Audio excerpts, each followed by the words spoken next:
A fondo, con Marta Reyes. ¿Qué tal? Bienvenido a este análisis a fondo. Cárceles en el país, tierra de nadie. Ese es el título de nuestro programa el día de hoy. Y justamente entender si es cierto esto que se señala sobre los penales, las cárceles, los centros de reinserción social mexicanos en los que se dice es tierra de nadie, no hay quien mande. Y lamentablemente la realidad es aplastante y nos manifiesta otra cosa. ¿En manos de quién están las cárceles del país? Y sobre todo también cuáles son las condiciones, el diagnóstico, qué es lo que está pasando y si esto forma parte de la descomposición social que también se vive fuera de las prisiones mexicanas. Yo le agradezco mucho primero a usted, nuestro auditorio, que nos acompañe en este análisis y por supuesto también a quien enriquece con su conocimiento y su análisis este espacio. Nuestros invitados del día de hoy, Juan Salgado, investigador de World Justice Project. Muchas gracias, Juan.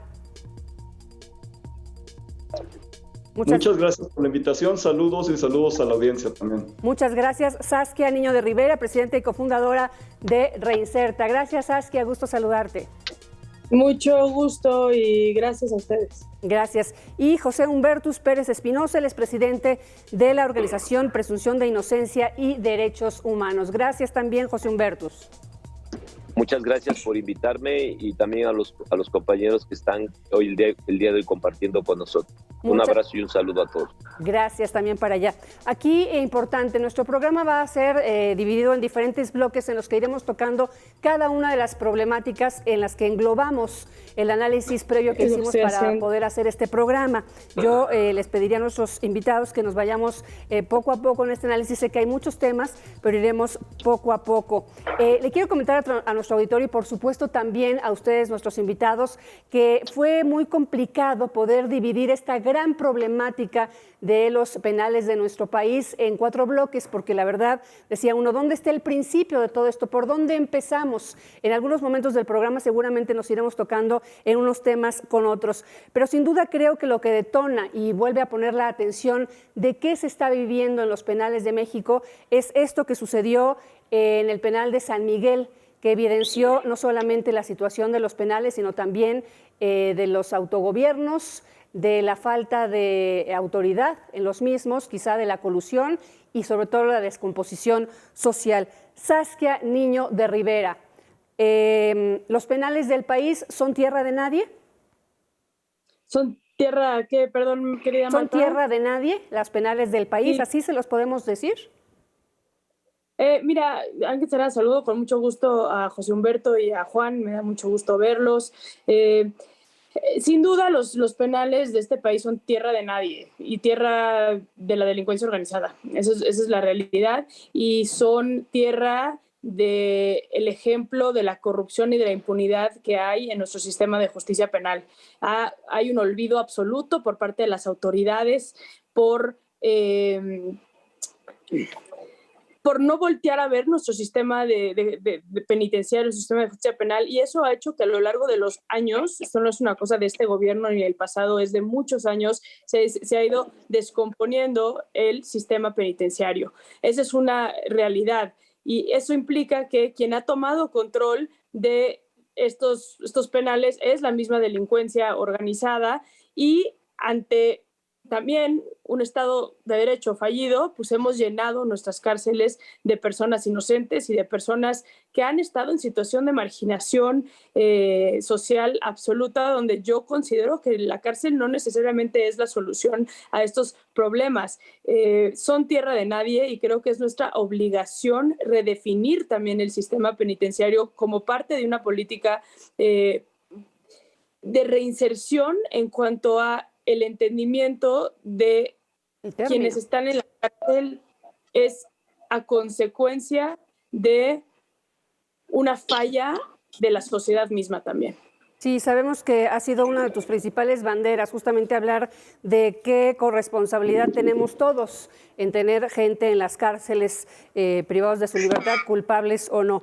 Aquí, dentro de este primer análisis que se titula así en nuestro primer bloque, Cárceles en México, tierra de nadie, planteábamos en el análisis inicial para planear este programa justamente eso, que parece un lugar común el calificar a las cárceles o penales de México como tierra de nadie, cuando en realidad los diagnósticos tanto oficiales como de organizaciones de la sociedad civil, lo que reflejan y lo que destacan, y lo bien dices, Saskia, no en esta administración, sino desde hace muchos años, que es el crimen organizado el que lamentablemente gobierna dentro de los penales. Aquí decía yo que estábamos tratando de entender de dónde surgió todo esto. Ha habido muchos diagnósticos, digo, está el INEGI, está la Comisión Nacional de Derechos Humanos, lo que es el Diagnóstico Nacional de Supervisión Penitenciaria de la Comisión de Derechos Humanos, el INEGI, en fin, me parece que está bien diagnosticado el problema. Yo estaba leyendo tanto este diagnóstico 2020 como la encuesta nacional de población penitenciaria del INEGI,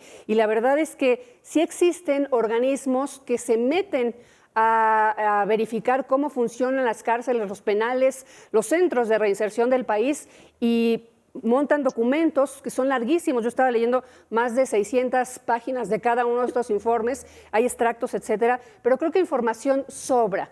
Aquí un poquito entender qué fue lo que fue sucediendo, valga la redundancia, para que hoy muchas de las cárceles, penales, centros de reinserción del país estén en manos del crimen organizado.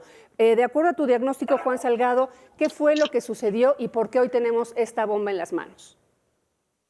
Bueno, sí, coincido plenamente con Saskia en que realmente pues es tierra de nadie, y también hay que señalar lo que ya bien dijo ella, es un problema que viene desde la política criminal. Si estamos en México criminalizando la pobreza, a la población marginada, y si tenemos un marco normativo que está haciendo de la prisión preventiva la norma y no la excepción, pues realmente lo que nos está llevando pues es a una crisis penitenciaria. Ya hay otra parte que es la política penitenciaria, que es separada, digamos, de la política criminal, pero tenemos como consecuencia una política criminal conservadora, que afecta diferenciadamente a las personas más pobres, que afecta diferenciadamente a las mujeres también, porque muchas mujeres reciben sentencias inequitativas por delitos similares a los que cometen hombres, y también tienen condiciones de victimización que una capa sobre otra cuando están privadas de la libertad. Entonces, tenemos esta base que, digamos, es de política criminal errada, que nos está llevando hacia esta situación, pero lo que pasó precisamente en el Centro Penitenciario San Miguel, que tú señalabas en Puebla, todos estos decomisos de celulares, de pronto uno dice, ¿cómo puede haber más de 100 celulares dentro de un... Pues definitivamente es un tema de autogobierno, de que realmente no hay capacidad de control, no hay capacidad de tener pues, la más mínima congruencia, una serie de exigencias que son mínimas para poder tener gobierno sobre la población penitenciaria. Me ha tocado estar en centros especiales, perdón, no, me parece hay un ruido. Sí, hay un ruido. Me parece que es aquí un poquito de José Humberto, que está en una marcha y que toma la comunicación, lo cual agradecemos. Estábamos aquí entendiendo el tema, y cuando te escucho de repente pienso que a lo mejor nuestro auditorio también piensa lo mismo.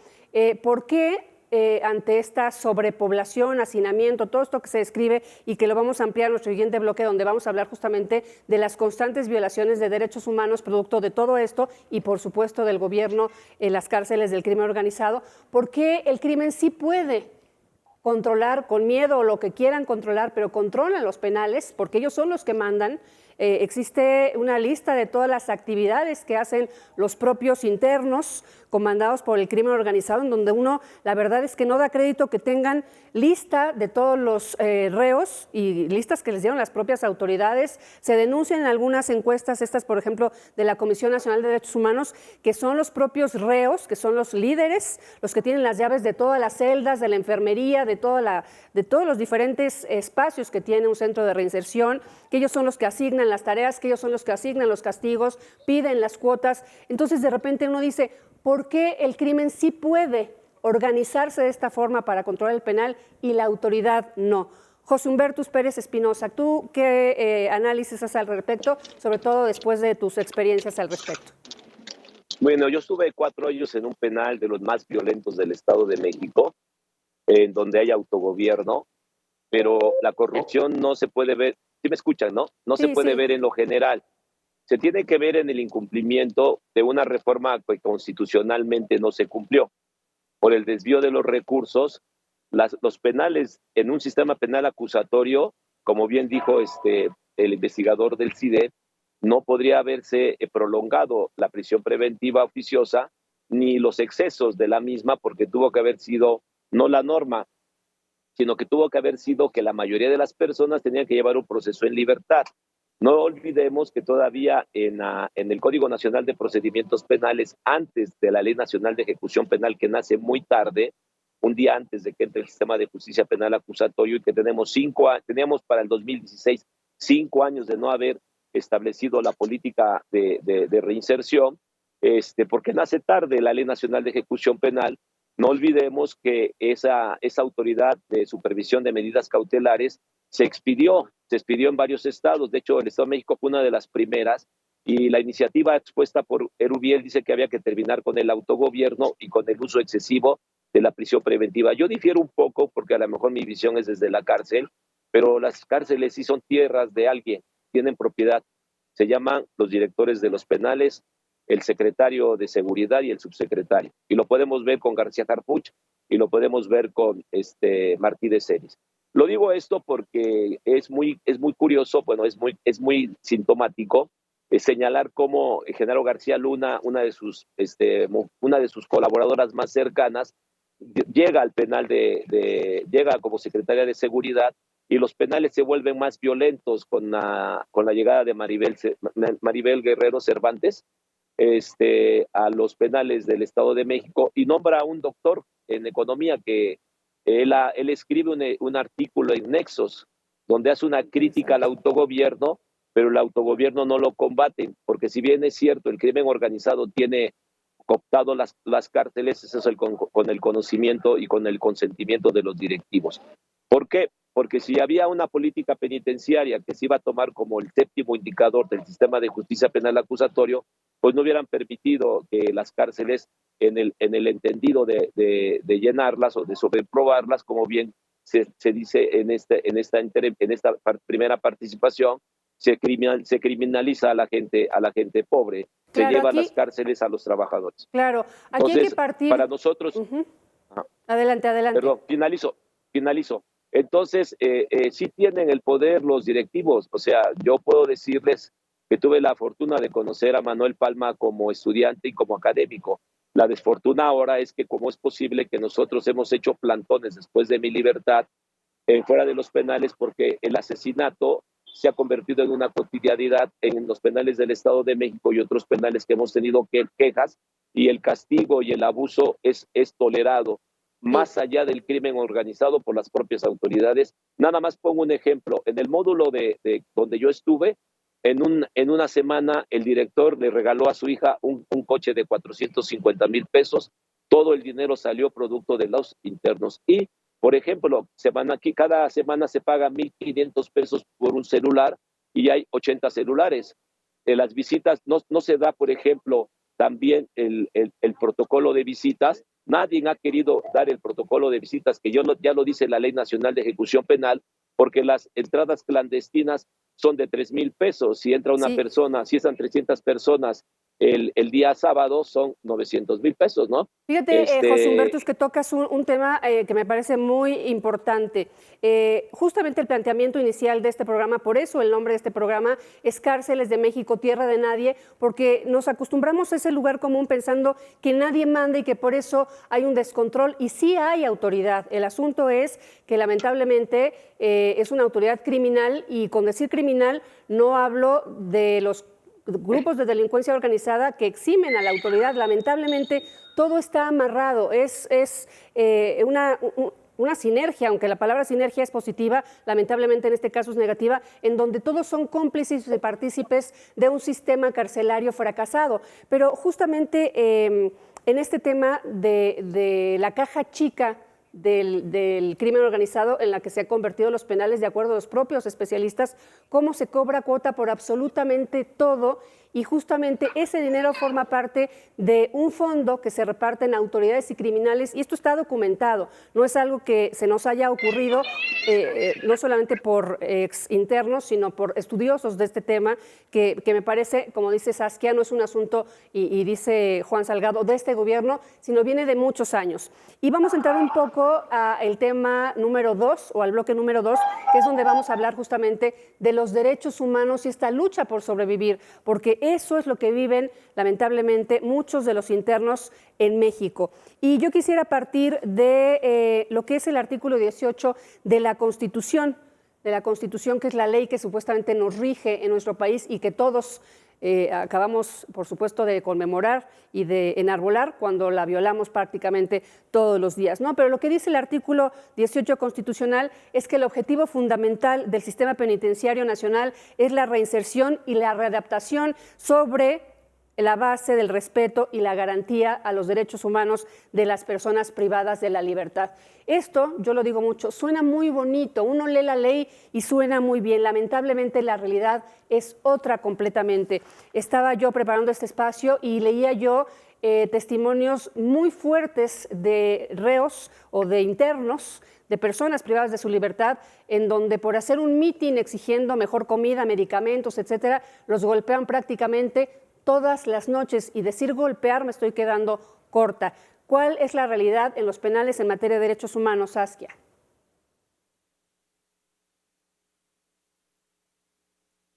No te escuchamos. Perdón, yo creo que para poder hablar de derechos humanos necesitamos poder hablar de gobernabilidad en las cárceles.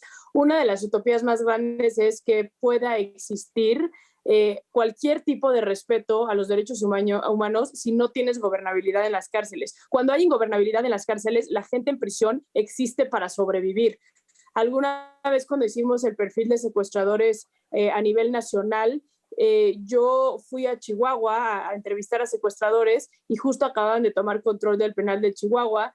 Y yo entrevisté a uno y le decía yo, bueno, este nivel de seguridad te ha de disgustar mucho con la libertad que tenías antes en un penal con autogobierno. Y me dijo, no, licenciada, al contrario, por primera vez puedo dormir en la noche tranquilo sabiendo que voy a sobrevivir el siguiente día. Y eso es lo más importante. Tú no puedes pretender, y nosotros desde la Fundación lo hemos hecho, llevar un taller básico de educación, si quieres, o de terapia psicológica, y de repente te llegan los internos golpeados, drogados, no tienes espacio ni siquiera para llevar a cabo por el hacinamiento dentro de los penales. Y la última preocupación de los internos en ese momento es justo lo que marca el 18 constitucional. La preocupación principal es sobrevivir. Y creo que esto también son recursos mal puestos porque no hablan de una política penitenciaria integral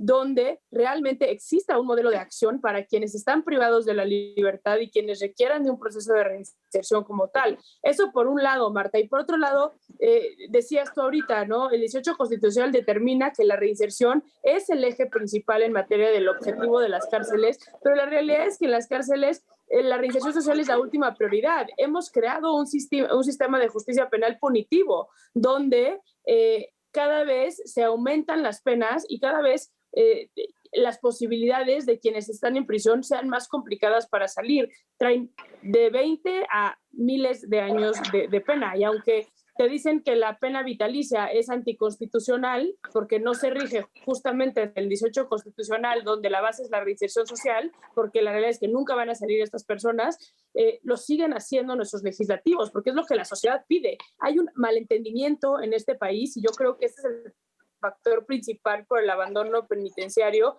que la justicia es sinónimo de venganza. Entonces, y por eso pasan cosas como lo que pasó con Tadeo ahorita en Puebla y realmente no cambia nada porque las autoridades saben que nada más pase la nota y ya la gente se le va a olvidar. Entonces, el problema está en entender que la reinserción social y entender que el funcionamiento carcelario es un eje principal en este país en materia de seguridad, 1, y 2, más ahorita donde tenemos el 47% de la población penitenciaria en proceso o sea, en presunción de inocencia, y la realidad es que quienes hemos caminado las cárceles, José Humberto nos puede decir muy bien, muchas de las personas que están en prisión son completamente inocentes. Entonces tienes un Estado que está encarcelando a gente que no tiene por qué estar en la cárcel. Y yo no me puedo imaginar una situación más indigna que esa, ¿no? ¿Cómo nos atrevemos a arrebatarle la vida de esa manera a una persona que llevaba una vida de bien y que porque hemos confundido que la seguridad se mide con números de detenciones, entonces los judiciales o los policías de la investigación arrasan con irse con el más débil, ¿no? Por ponerlo de alguna manera. Se van con el que saben que no tiene acceso a un abogado, saben con el que saben que no tiene acceso a medios de comunicación y el que no va a poder defenderse porque tiene quizá ausencia de herramientas académicas, educativas o lo que sea. Entonces, nuestra cárcel es para gente con situación económica baja y para personas con adicciones, porque las autoridades han abusado de esas personas. Eso es lo más grave también de nuestras cárceles, porque ni siquiera es que toda la gente, o sea, los grandes delincuentes del país estén en las cárceles. Los grandes delincuentes del país tienen el dinero suficiente para billetear a quien tenga que billetear y no quedarse adentro de la cárcel. Y los que sí se quedan en la cárcel, pues ante el autogobierno viven como reyes. Y es delicadísimo. Sí, es delicadísimo y creo que este tema de la prisión preventiva y el abuso de la misma puede entrar dentro de los diferentes bloques en los que dividimos este programa, porque aunque hay gente que lo está descartando como uno de los motivos del hacinamiento, del descontrol, autogobierno y por supuesto constantes violaciones de los derechos humanos, pues es un tema de que el Estado no invierte en sus penales, no invierte en la reinserción social, no es un tema que dé votos, entonces lamentablemente, como tú dices, Saskia, la carga informativa, la carga noticiosa, la carga de acontecimientos que están sucediendo en el país nos va rebasando y le vamos a poniendo atención a otros temas, tanto ustedes especialistas como nosotros medios de comunicación, pero que entendamos todos que lo que se vive dentro de las prisiones no es dentro de cuatro paredes, porque lo que pasa dentro de las prisiones en México es justamente síntoma de lo que sucede como sociedad. Y aquí yo no quiero narrar lo que sucede con los presos porque de alguna forma es revictimizarlos porque son tratos denigrantes en los que muchos de los que lamentablemente no leen sobre esto no imaginan lo que les hacen dentro de las cárceles a muchos reos. Y la verdad es que hay parte de la sociedad que sí reacciona, como tú dices, Saskia, en donde dice, son reos, ellos se lo buscaron y los están tratando como se merecen. José Humbertus, me gustaría saber tu punto de vista, obviamente como especialista, como defensor de derechos humanos y como exinterno. Bueno, los derechos humanos en lo general, como lo establece el segundo párrafo del artículo 18, se manifiesta en diferentes violaciones. Primero, el derecho a la salud no se garantiza porque hay un robo sistemático de las medicinas y porque tampoco hay asistencia a los enfermos que en los penales van adquiriendo diversas enfermedades por el hacinamiento. Pongamos el ejemplo de la hepatitis, que es producto de un tipo de hepatitis por el problema de la infección y la falta de aseo. Dos, el robo de las medicinas no solo es uno de los fenómenos porque no se tiene el derecho a tener una asistencia médica. El derecho humano a la salud es un derecho. También el derecho humano a la alimentación suficiente y nutritiva, tampoco, porque tenemos empresas como la Cosmopolitan, a las cuales la Cuarta Transformación y Andrés Manuel López Obrador se comprometió a que las empresas herederas del grupo de Genaro García Luna, como la Cosmopolitan, no le hago publicidad obviamente, imagínense, en 33,000 internos da 33,000 dietas. En la dieta del mediodía y de la mañana cambian la dieta y te dan una dieta por la que no es la que se está cotizando. Y entonces hay un robo de medicamentos y un robo de alimentos totalmente impune, que le dejan redituar millones y millones a los que les dan el contrato para que dentro de la cárcel se pueda hacer ese tipo de conductas. El comandante y el área de médica tienen que garantizar la dieta. Imagínense, pongo un ejemplo, lo viví.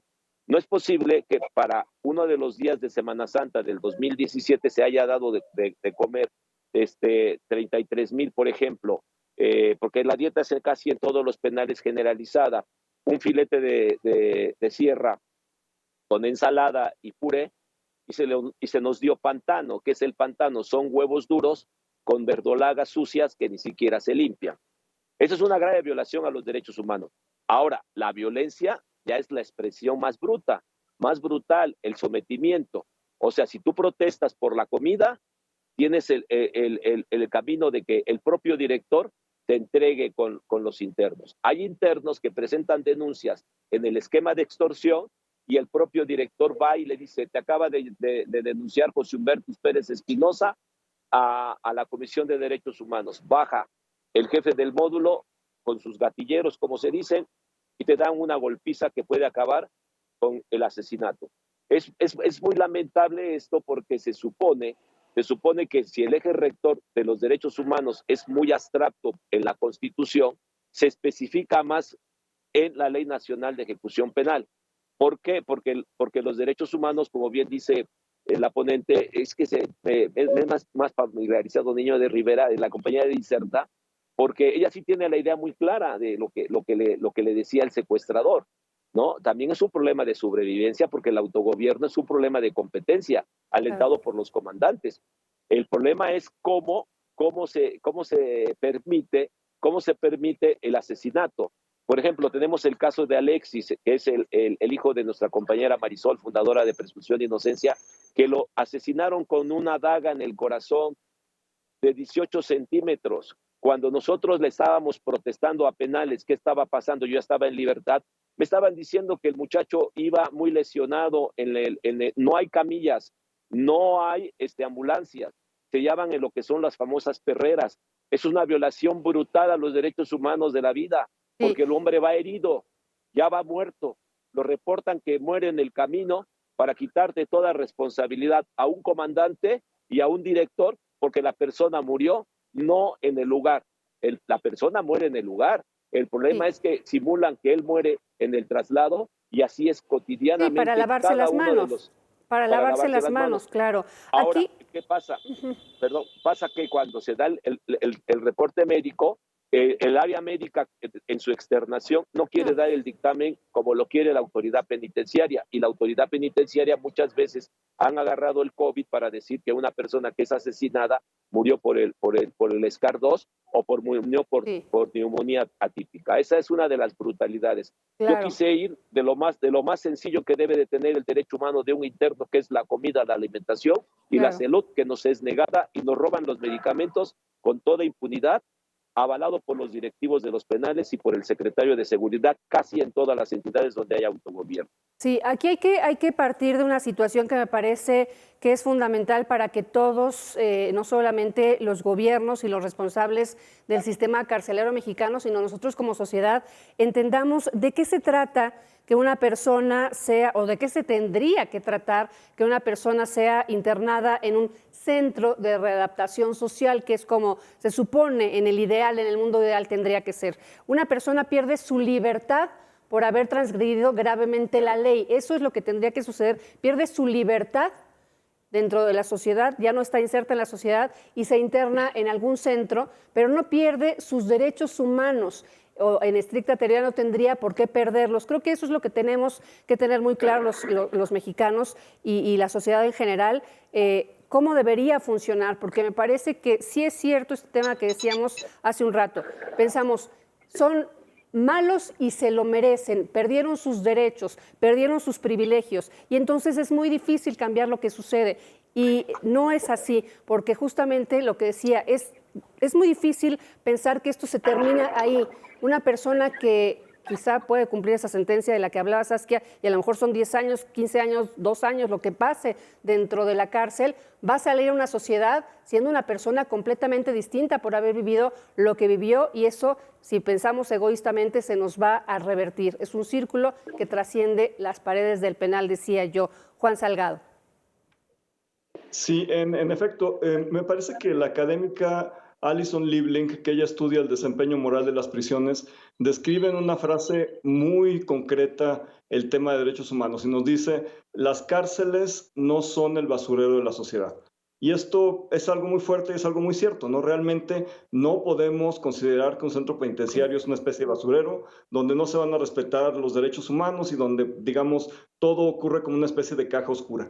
Lo que estaba señalando José Humberto es muy importante porque yo considero que hay dos derechos fundamentales y que son derechos que además son necesarios para cumplir otros derechos. Es decir, son derechos básicos y son principalmente la salud y la alimentación. Sin salud y sin alimentación no puede haber derecho al trabajo, no puede haber derecho a la educación, no puede haber más. Y tenemos en el sistema penitenciario actual, y esto documentado por el INEGI, epidemia tanto de hepatitis también como de otras enfermedades muy graves, pero me refiero principalmente a la tuberculosis y a la hepatitis. Son las dos epidemias que están ahí, y 94% de las personas privadas de la libertad que tienen hepatitis no tienen acceso a medicamentos por diversos motivos, que van desde la corrupción hasta que tenemos sistemas estatales de salud que son responsables de la salud en los centros penitenciarios, que también son muy ineficientes, y tenemos pues una serie de problemas muy complejos, pero sí se está violando este derecho a la salud y además se está castigando a las personas que se amparan por buscar defender su derecho a la salud. Y estamos hablando de personas que tienen VIH, de personas que tienen diabetes, de personas que necesitan su medicamento simplemente para vivir un día más. Estamos hablando de este tipo de personas que además no tienen recursos para comprarle, que dependen de una serie de traslados, hospitales de tercer nivel, porque no hay ese tipo de clínicas dentro de los centros penitenciarios para que puedan dar seguimiento a esas enfermedades tan complejas. Lo que me tocó ver, yo dejé de entrar a Ceferesos hace 2 años, cuando empezó la pandemia. Todavía lo que me tocó ver hasta inicio de 2020 en Ceferesos, pues fue lamentablemente una pérdida tremenda de infraestructura, una pérdida de capacidad de tener incluso gasolina para que las camionetas pudieran llevar a las personas privadas de la libertad a las consultas médicas. He seguido entrando a algunos cerezos y lo que veo pues también en muchos es lamentable, con un par de buenas prácticas o un par de islas de integridad por ahí, pero bueno, vamos, lamentablemente son muy pocas. Con respecto a lo que señalaban sobre tortura y sobre malos tratos, creo que es un tema muy sensible, porque a diferencia de lo que pasa en un separo, a diferencia de lo que pasa en una patrulla, la tortura en un centro penitenciario no tiene como objetivo extraer una confesión. El objetivo de la tortura en el centro penitenciario es control social. Es decir, es generar terror dentro del centro penitenciario para que otras personas puedan ver lo que les pasa cuando no obedecen ciertas reglas informales. Entonces, realmente estamos hablando de una ilegalidad que tiene efectos progresivos, porque no solo es, digamos, la tortura que usan como método súper equivocado de investigación afuera, sino que además se convierte en un método de control y de terror dentro del centro penitenciario. He escuchado últimamente en centros de la Ciudad de México testimonios de mujeres trans privadas de la libertad que verdaderamente son aterradores de las situaciones de tortura física y psicológica que viven, del aislamiento, el confinamiento y de los castigos desproporcionados a los que han sido sometidas. Y creo que eso es algo de lo que se sabe muy poco, se documenta muy poco, y el largo brazo del diagnóstico penitenciario de la CNDH desafortunadamente no llega allá. Es bueno que tengamos estos instrumentos, pero necesitamos mucho más trabajo cualitativo, de acercamiento a las personas privadas de la libertad, de generación de confianza, para poder verdaderamente ir conociendo todo lo que pasa allá adentro y para ir tomando medidas. Que es complicado, ¿no? Si se tiene la tortura como un método de terror para callar a la gente, pues es muy difícil que cuando llega una autoridad a hacer una encuesta, como es este Diagnóstico Nacional de Supervisión Penitenciaria de la Comisión Nacional de los Derechos Humanos, que los internos se atrevan a hablar. Obviamente están amedrentados, pero tengo que hacer una pausa, es breve, solamente me voy con este tema del autogobierno en colusión con la autoridad, con todas estas características que hemos narrado en estos 2 primeros bloques. Vamos a una pausa y regresamos a fondo. Las cárceles de México, tierra de nadie.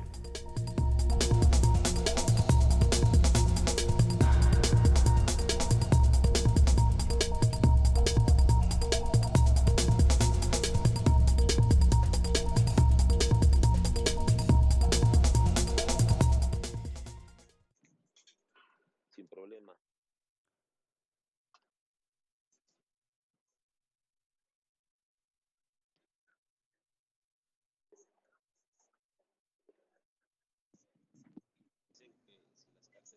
Ahí mismo, ok. Si las cárceles son tierras de nadie, yo les digo que no. Cárceles tienen propiedad y es la propiedad de las autoridades. Ok. Que deciden en una cárcel qué se hace.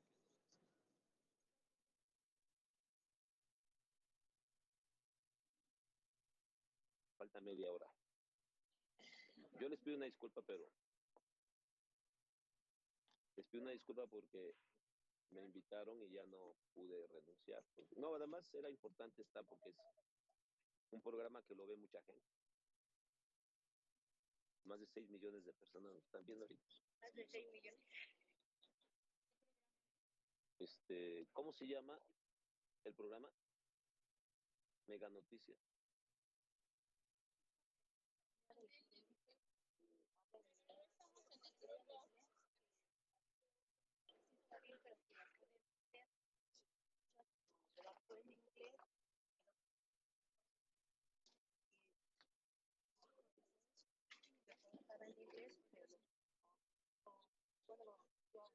Pues que te lo manden ya en PDF, en Word.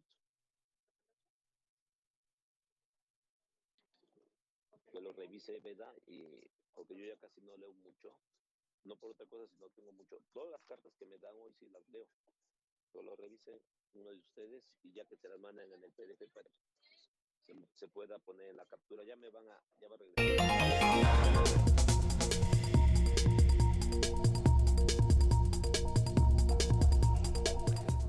De regreso aquí en A Fondo, estamos platicando en este análisis con Saskia Niño de Rivera, presidenta y cofundadora de Reinserta, Juan Salgado, investigador de World Justice Project, y José Humbertus Pérez Espinosa, presidente de Presunción de Inocencia y Derechos Humanos.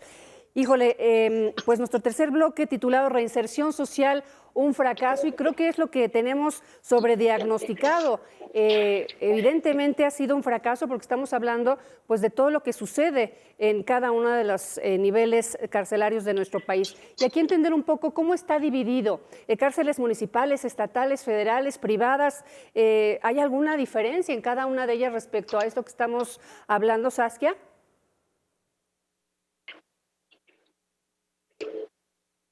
No te oímos, escuchamos otra vez, creo que tienes cerrado el micro. Perdón. Para mí es lo mismo en diferente nivel, ¿no? La corrupción es la misma, solo que en los penales federales no se usa dinero en el penal como tal, pero la corrupción se lleva a pues, que les depositen a los custodios, que les depositen a los directores, las cuentas de afuera y demás. Creo que sí hay una infraestructura muy distinta en los penales federales, especialmente en aquellos que están semiprivatizados. Y eso da cierta orden distinta, así como la dignificación del custodio, de la custodia que trabaja en un penal federal. Es un abismo en lo que es un custodio a nivel federal a un custodio a nivel estatal. En el estatal se siente y se vive mucho más la indignación y la falta de dignidad humana con lo cual se le trata a las personas privadas de la libertad. Y eso está más relacionado con ausencia de agua, por ejemplo, para poder bañarse, hacinamiento, donde en una celda donde deberían de dormir 4, duermen hasta 30, y tienen nombres en los estatales, la dormida de Cristo, la dormida de la cebollita, o sea, tienen nombres, todo este tipo de cosas. La comida misma en los federales es muy distinta a los estatales. La comida en los estatales se le llama la comida de rancho y básicamente tienes que estar en situación de mucha pobreza y de mucha marginación para tener que comer comida de rancho, porque ya se ha generado todo un sistema donde las familias tienen que ir día tras día a dejar a sus seres queridos comida para que ellos se puedan cocinar adentro del penal por lo indigno que es la comida dentro de los penales. Yo creo que el olvido del sistema penitenciario en materia de reinserción, tanto a nivel federal como a nivel estatal, es muy igual. Sin embargo, las problemáticas son muy distintas. Por poner otro ejemplo, la infraestructura y la localidad de donde están los penales federales hace que sea mucho más complicado que entren organizaciones de la sociedad civil a impartir talleres de reinserción o que la dinámica dentro del penal permita talleres de reinserción. Es prácticamente imposible. Por ejemplo, el 16 federal, que es el de mujeres, está en Jojutla, o sea, está pasando Morelos como todavía 45 minutos, 1 hora en el medio de la nada, y así todos los penales, y para entrar al 16 te tardas como 2 horas, solo en entrar, ¿no?, a donde está la población. es muy distinto, pero yo creo que donde está más la problemática, y aparte donde tenemos al 80% de nuestra población privada de la libertad, es en penales estatales. De las 280,000 personas que tenemos en penales privadas de la libertad, solamente 18,000 están en penales federales, todas las demás están en penales estatales. Entonces, donde realmente tenemos una deuda es en los penales estatales, donde tenemos que voltear a ver más, Marta. Ahorita, Juan Salgado, investigador de World Justice Project, decías que hace un tiempo que no entras a los cerezos por la pandemia, pero que sí en lo que has podido seguir entrando has visto una caída en las condiciones y en la infraestructura. ¿Por qué es esto? ¿Se bajaron los presupuestos? ¿A qué lo aduces?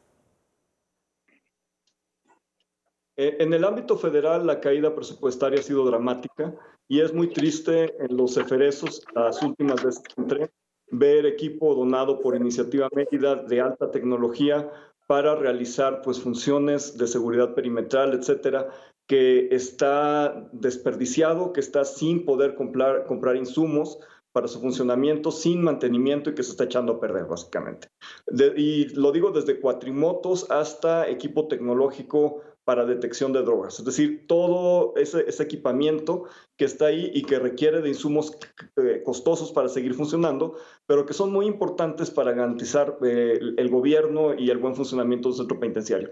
Estoy hablando, por supuesto, de, como Saskia señalaba, de esta minoría que son los centros federales. En los centros estatales la situación era precaria y ahora pues lo es todavía más, con ciertas islas de integridad. He ido a visitar el sistema penitenciario en Querétaro, estuve ahí el año pasado, estuve en los 4 centros y la verdad es que creo que es una historia distinta a la del resto del país y habría que ver qué lecciones se pueden aprender de Querétaro y de otros lados donde las cosas funcionan de una manera un tanto distinta y que precisamente están orientados hacia la reinserción. Querétaro, por ejemplo, tiene recursos para poder dar seguimiento a las personas que son liberadas, que es algo que no pasa en otros estados. Y que lo máximo que llegamos a tener son casas de medio camino, que terminan convirtiéndose en instancias pues, de extorsión también, que no funcionan en el mediano y largo plazo. Y lo que tenemos en Querétaro pues ya es una política que por lo menos por un año da seguimiento a esas personas. Se ha creado una app, se han creado distintos mecanismos tecnológicos y de política pública que permiten pues, tener una reinserción que es mucho más efectiva y que apunta hacia intereses que son obviamente del Estado, que es la no reincidencia, pero también hacia dar más calidad de vida a las personas que salen de la cárcel. Sí, que ahí entonces si ahí están funcionando las cosas de una forma distinta, quiere decir que sí se puede. Y aquí preguntar si fue cuestión de presupuesto o de voluntad política o de ambas. Sí, en realidad fueron ambas. Sí se requirió presupuesto, pero también se requiere el uso inteligente de ese presupuesto, porque no es que no haya presupuesto para el sistema penitenciario. El sistema penitenciario es caro y estos datos que dio la secretaria de Seguridad, que muchas veces no estoy muy de acuerdo con lo que dice, pero son ciertos. Es decir, sí nos cuesta, puede llegar a costarnos hasta 300,000 pesos al mes una persona privada de la libertad en un centro federal y 15,000 pesos en un centro estatal. Y el promedio nacional pues, nos da como 100,000 pesos. Sí, estamos pagando mucho. Mucho. ¿Estos penales de los que hablas son estatales, los de Querétaro, o son privados? Son estatales. En realidad lo que hay en términos de privatización es un régimen de semi-privatización en los centros federales, aunque obviamente también los centros estatales cada vez más están subvencionando y privatizando pues, varios de los servicios, como lo señalaba José Humberto, especialmente la alimentación, y ha tenido consecuencias dramáticas en términos no solo de la calidad de los alimentos, sino del mismo acceso a la alimentación, y otras cuestiones absurdas, porque son contratos de 20 años los que se hacen en términos de provisión de alimentos. Entonces muchas veces también esos contratos llevan a prácticas muy reprobables en las cuales se están desperdiciando alimentos, se están realmente haciendo más comidas de las que se deben, se están preparando inadecuadamente las dietas y esto lleva pues, a desperdicios tremendos. Sí, lo que nos estabas narrando ahorita, José Humberto Pérez, de que se pone en el papel que se les da determinado menú y realmente se les está dando otra cosa y no hay supervisión, ¿no? Y en este tema de los penales privados, hace unos meses el presidente López Obrador hablaba de que realmente costaban como hoteles de lujo. Eso despertó pues mucha molestia entre la población carcelaria que tiene condiciones deplorables dentro de las mismas prisiones y que también tiene nexos con el crimen organizado, las autoridades, etcétera. Pero que sí se hizo una modificación de los contratos, pero se redujo el presupuesto, Humbertus. Sí, el presupuesto siempre se va a reducir a las partes más violatorias de los derechos humanos, que son las personas en calidad de vulnerabilidad, porque aunque están en prisión son vulnerables, y como decía Juan Salgado, que efectivamente que las consideran los basureros de la sociedad. Otra cosa que hay que cuestionar es precisamente que la reinserción no se cumplió con respecto a lo que mencionaban de Querétaro. Sí hay que reconocer que en Querétaro hay una política distinta penitenciaria, que se han cumplido más los principios de lo que fue la aplicación de la Ley Nacional de Ejecución Penal, el establecimiento verdaderamente del plan de actividades, donde verdaderamente hay un cambio en los modelos de la pedagogía penitenciaria, que hoy en Europa se está discutiendo la pedagogía colectiva, de la colectividad, por la marginación de muchos grupos de inmigrantes que fueron desplazados de las sociedades europeas, sobre todo de origen musulmán, y que esa pedagogía colectiva tiene que ver mucho en lo que la pedagogía colectiva debería de ser dada en los centros penitenciarios.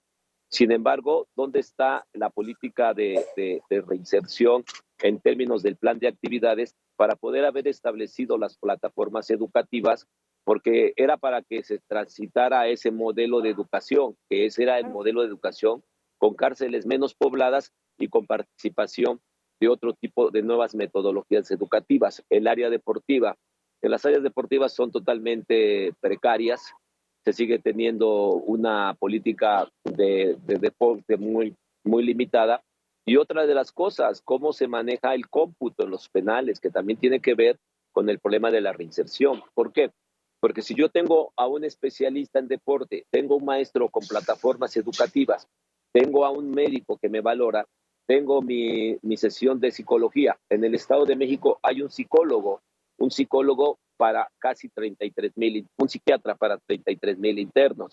A mí por castigo me mandan a un penal psiquiátrico, que es el penal de Nesa Norte, donde se violan los derechos humanos de los internos, porque son sometidos y son golpeados siendo enfermos mentales.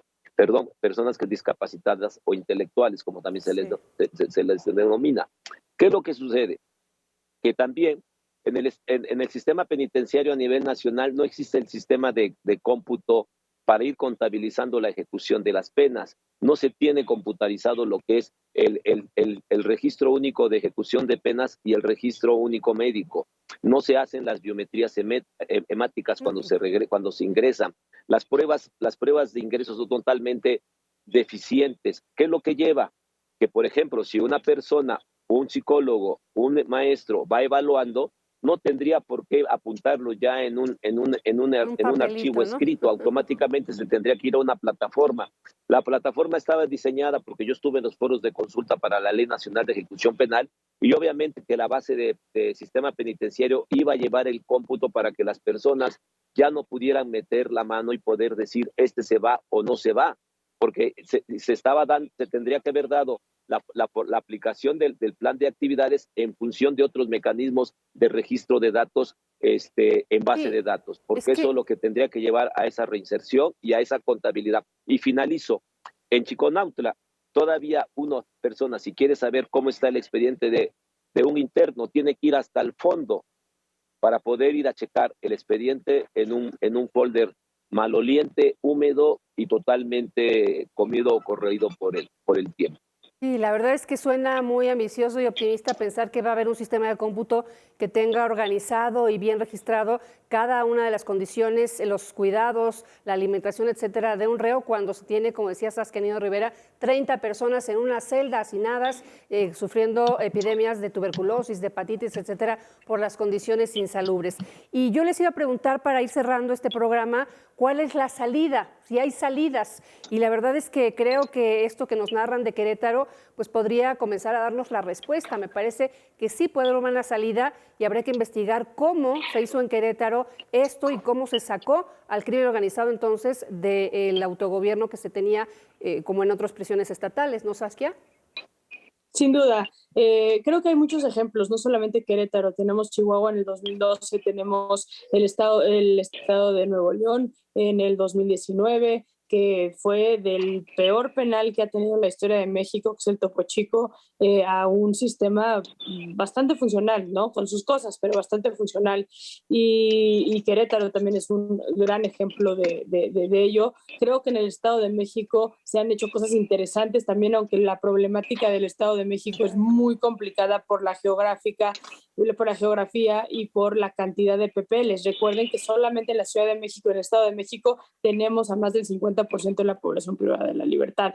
Tenemos casi el 50% de la población privada de la libertad. Entonces, eso es un tema importante que tenemos que asimilar.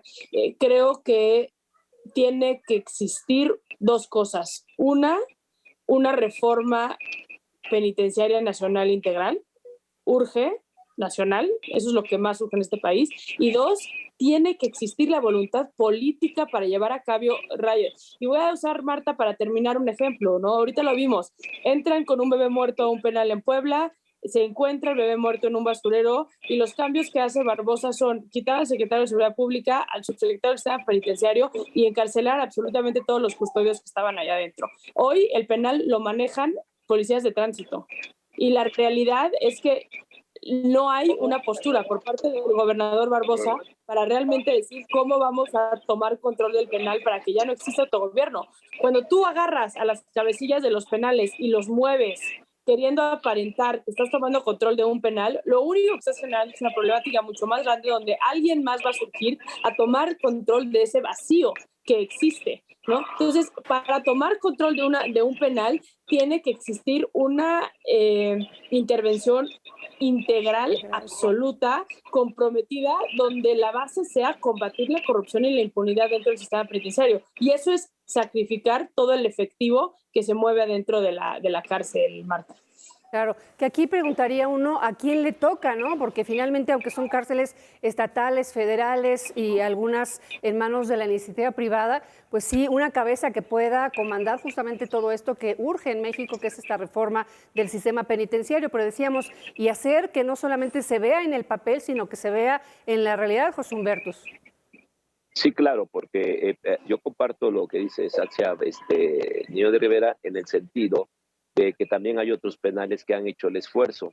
Esa es la primera parte que creo que es muy acertada, la voluntad política. Dos, la etiquetación de los recursos desde el Poder Legislativo. Por ejemplo, nosotros tenemos un fideicomiso llamado FC3 que tiene más de 2.500 millones de pesos que no nos dicen porque se fue para crear nuevos centros penitenciarios, aclarando.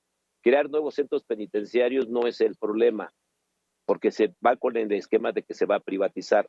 Crear nuevos centros penitenciarios diseñados para el sistema de justicia penal acusatorio es una de las salidas. Dos, la certificación constitucional de los custodios y del sistema penitenciario, porque ya llevamos 13 años y los custodios tuvieron que haber pasado sus controles de confianza, lo cual no lo han hecho. Eso también es muy importante porque tienes que ir certificando al personal que va a cuidar y que el personal de custodia. Tres, nosotros tenemos que diseñar en el plan de actividades verdaderamente el cumplimiento de personas que ingresen en psicología, de personas que ingresen a áreas educativas, que estén llevando un verdadero cómputo de los penales. Estoy hablando de las personas de sentencias. No puede haber penales que tengan clasificación y reclasificación. En el caso de, lo pongo el ejemplo no por hablar de mí, yo llegué a dormir en una celda de 4x5 con 110 personas, donde el 40% tenía el hongo que se llama la lepra de la cárcel, donde a mí me tocó haber 46 o 48 personas que murieron amputadas de la pierna porque ese hongo afecta mucho a las personas que tienen diabetes.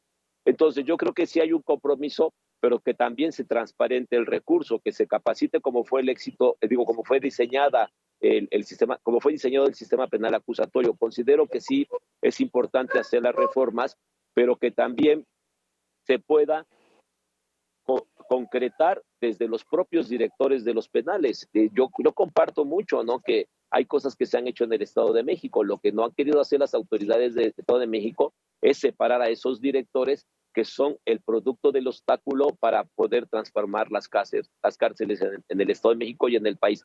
Porque yo creo que sí hay la posibilidad de comenzar ese reto, pero también tenemos y debemos ver los sujetos o los representantes del sistema penitenciario que no quieren aplicar los recursos que se han destinado. Nada más finalizo. En el caso de un conflicto que tuvimos con el Congreso local, vía transparencia desde el penal, el Instituto Mexiquense de Seguridad y Justicia, después de tener más de 2.500 millones de pesos en la formación de custodios, policías, peritos, etcétera, dice que no le habían dado ni le habían otorgado el dinero para la aplicación. Así dice, no fue otorgado el dinero para aplicación de la reforma en el sistema de carrera ministerial, pericial y policial. Sin embargo, los presupuestos están asignados y aprobados en el presupuesto de cada año en los 13 años en el presupuesto del Estado de México. ¿Y qué fue lo que sucedió? Que también cometió el problema el Poder Legislativo porque no etiquetó los recursos sin supervisar. Claro. Cajas chicas de unos y de otros. Aquí la pregunta es si a alguien le conviene arreglar el tema del sistema carcelario mexicano. Vamos a pausa y regresamos aquí a fondo, no se vaya.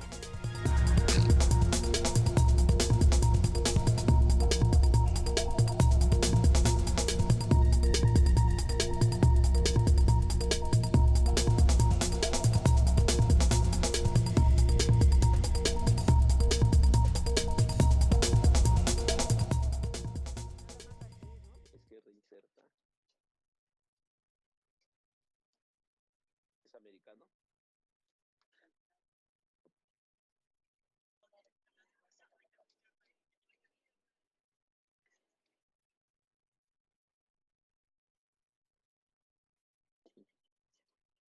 No sabían que tenía ganas de café.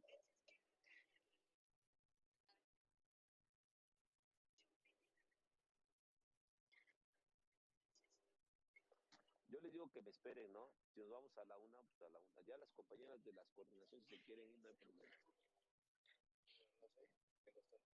Yo agarro un taxi y me voy a mi casa.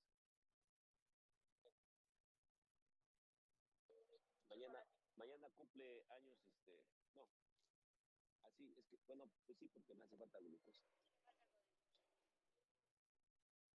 Mañana cumpleaños, Comunicadores MX, estoy invitado a la comida, pero no me gusta ir.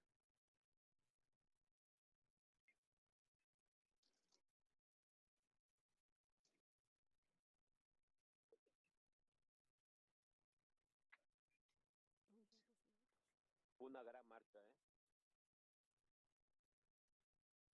Y hay mucha preocupación. Pues solamente así vamos a lograr sacar los internos, no hay otra. Propuestas legislativas, fuerza jurídica, fuerza política, fuerza social y aliados.